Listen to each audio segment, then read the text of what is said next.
धन्यवाद अध्यक्ष जी। ओके। अध्यक्ष जी, मैं अपनी बात को शुरू करने से पहले, क्योंकि राजकुमार भी इस बात को कह रहे थे, ये 2 अप्रैल का दिन विशेष है सर।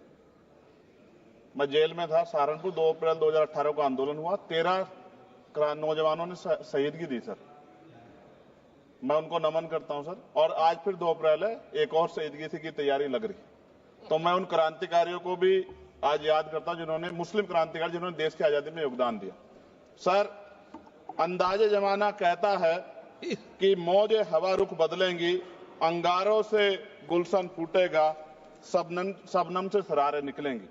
वक्फ संशोधन विधेयक 2024 संवैधानिक मूल्य एवं सांप्रदायिक सौहार्द के लिए गंभीर खतरा है।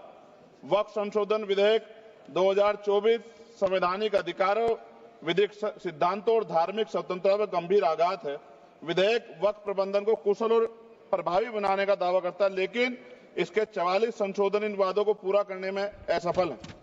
हमारा मानना है कि इस संशोधन से स्पष्टता, साक्ष्य और मूल कारण विश्लेषण का अभाव होगा।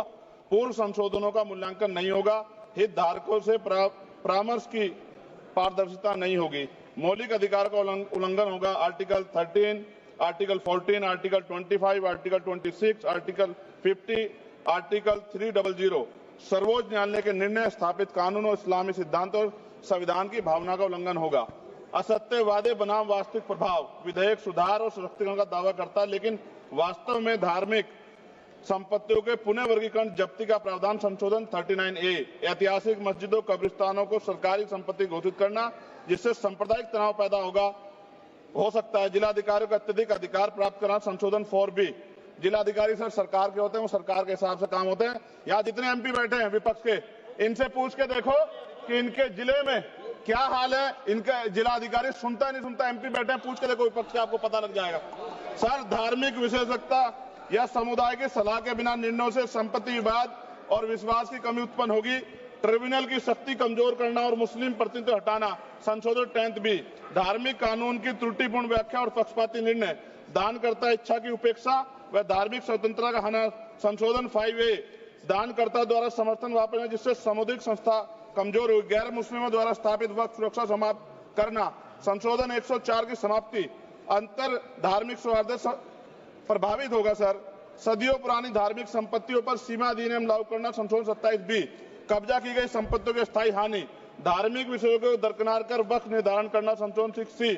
धार्मिक ज्ञान के अभाव में संपत्तियों गलत वर्गीकरण, पंजीकृत वक्फ घोषणाओं को अपराध घोषित करना संशोधन 312। भय के माहौल में धार्मिक दान में गिरावट, मनमाने सर्वेक्षण को और वर्गीकरण की अनुमति देना संशोधन 8A। धन्यवाद वकील साहब। सर, अभी पूरा दो जाने दो। सारी धाराएं पढ़ दोगे आप तो? सर, 2 मिनट में खत्म करूंगा और ये इंपॉर्टेंट है सर, मौका दीजिए सर। बिना जवाबदेही के बड़े पैमाने पर वक्फ संपत्तियों का पुनः वर्गीकरण, प्रशासनिक भ्रम और प्रभावशीलता को नुकसान पहुंचाना संशोधन 12D। कानूनी विवाद और कुप्रबंधन को वक्फ बोर्डों की विश्वसनीयता का नुकसान, स्पष्ट आधारों पर राज्य द्वारा वक्फ बोर्ड को भंग करने का अधिकार संशोधन 3C। राज्य के व्यापक विरोध प्रदर्शन धार्मिक लक्ष्य का लक्ष्य, सार्वजनिक हित के नाम पर वक्फ प्रशासन पर पूर्ण नियंत्रण संशोधन 37C2। व्यापक स्तर पर अशांति विरोध प्रदर्शन, कानून व्यवस्था की गंभीर स्थिति। सर, सरकार के उद्देश्य से नजर आता है मुस्लिम समुदाय के योगदानों पर नियंत्रण स्थापित करना, मुसलमानों को उनकी वक्फ संपत्ति वंचित करना, वक्फ स्थापित करने के अधिकार पर प्रतिबंध लगाना, वाकिफ और मुतवल्ली की इस्लामी परिवर्तन करना। इस विधेयक को वर्तमान रूप से स्वीकार करें और समावेशी परामर्श, कानून स्पष्टता, संवैधानिक धार्मिक सुरक्षा सुनिश्चित करें। सर, ये तो बिल पे था सर, क्योंकि आप कहते हैं बिल पे बोलना चाहिए 2 दिन नहीं, लेकिन सर मैं सुबह से सुन रहा हूं सर 2-3 चीजें बोलूंगा सर। जो विद्वान सरकार मुसलमानों की कितनी हितैषी है सर, कुछ कह रहे हैं? जो विद्वान होता है वो बिल पे बोलता है। सर, बस खत्म कर रहा हूं। सरकार कितनी हितैषी है सर, केंद्रीय मंत्रिमंडल में एक भी मुस्लिम मंत्री नहीं है। सच तो यह है कि अभी ईद पे नमाज पढ़ने के लिए भी नए नियम बनाए गए और जो नमाज पढ़ रहे थे उनके पीछे पुलिस कर्मचारी लाठी लेकर खड़ा था, मैंने खुद देखा सर। अगर सरकार इतनी देर सच्चर कमेटी की रिपोर्ट पर चर्चा कराएगी, बिल्किस बानो के आरोपियों का जेल से बाहर आने के बाद स्वागत किया गया सर। मुसलमानों की जमीन की बात है, SC/ST की जो जमीन है वो छीनी जा रही है सर। कानून से ऊपर उठकर मुसलमानों घरों पर बुलडोजर चलाए गए, सबने देखा। सुरक्षा की बात करते हैं, लिंचिंग की गई, मुसलमान मारे गए सर। कावड़ यात्रा में गरीबों के ठेलों पे सुप्रीम कोर्ट ने ऑर्डर किया कि नाम मत लिखवाओ, देश को मत तोड़ो। अंत में सर बात निकली है तो दूर तक जाएगी। पार्टी सरकार के नेता यात्रा निकाल के कहते हैं मुसलमानों को भगाओ, और कई एक मुस्लिम एमपी पिछली बार सर उनको क्या क्या शब्द निकाले, कोई निंदा नहीं हुई सर, और उसका प्रमोशन हुआ। और कभी आपके नेता कहते हैं सरकार गोली मारो, और आप हिंदू राष्ट्र की बात करते हैं सर।